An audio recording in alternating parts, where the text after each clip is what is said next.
Hi friends, আজকে আমি আপনাদের কাঁচা কলার ছোলা ভাজি করে দেখাবো। কাঁচা কলার ছোলা ফেলে না দিয়ে এভাবে কুচিয়ে সুন্দর করে ভাজি করা যায়। তো চলুন রান্নায় চলে যাই। প্রথমে আমি একটা কড়াইয়ে পানি দিয়ে তার মধ্যে হলুদ দিয়ে দিব, তারপর ছোলাটা সিদ্ধ করে নিব। হলুদ দেওয়ার কারণ হচ্ছে গিয়া কাঁচা কলা অনেক কষ থাকে, তো কালো হয়ে যায় কষের কারণে, সেজন্য হলুদ দিয়ে সিদ্ধ করে নিলে কালোটা কম হবে। তো সিদ্ধ করে নিচ্ছি, ঢেকে সিদ্ধ করে নিব।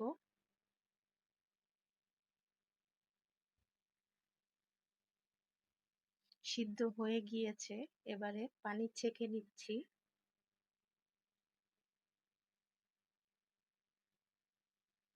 চলুন এবার ভাজি করব। কড়াইয়ে তেল দিয়ে দিচ্ছি তেজপাতা, 1 চিমটি জিরে,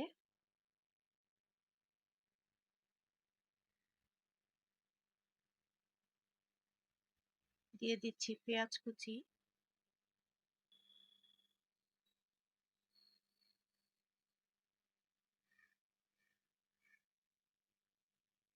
কাঁচামরিচ, আর দিচ্ছি গুঁড়ো চিংড়ি মাছ।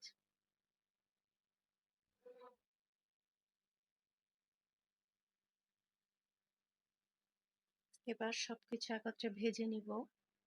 দিয়ে দিচ্ছি সামান্য হলুদ,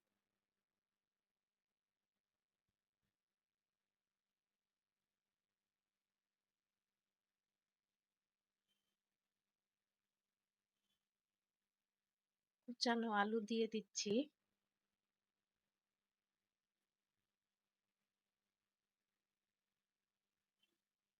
এবার সিদ্ধ করে রাখা কাঁচা কলার ছোলাটা দিয়ে দিচ্ছি। এভাবে ভাজি করে দেখবেন, খেতে অনেক ভালো লাগে। দিয়ে দিচ্ছি স্বাদ মতো লবণ, ভালো করে নেড়ে দিচ্ছি। আর আমরা জানি কাঁচা কলায় প্রচুর পরিমাণে আয়রন থাকে, যেটা স্বাস্থ্যের জন্য খুবই উপকারী। তো কাঁচা কলার থেকে কাঁচা কলার ছোলার মধ্যে বেশি থাকে আয়রনটা। আমরা নিশ্চিন্তে খেতে পারি। যাদের আয়রনের ঘাটতি আছে, খুব সহজে ঘাটতি পূরণ হবে। ঢেকে কিছুক্ষণ রেখে আবার ঢাকনা খুলে নেড়ে চেড়ে দিব।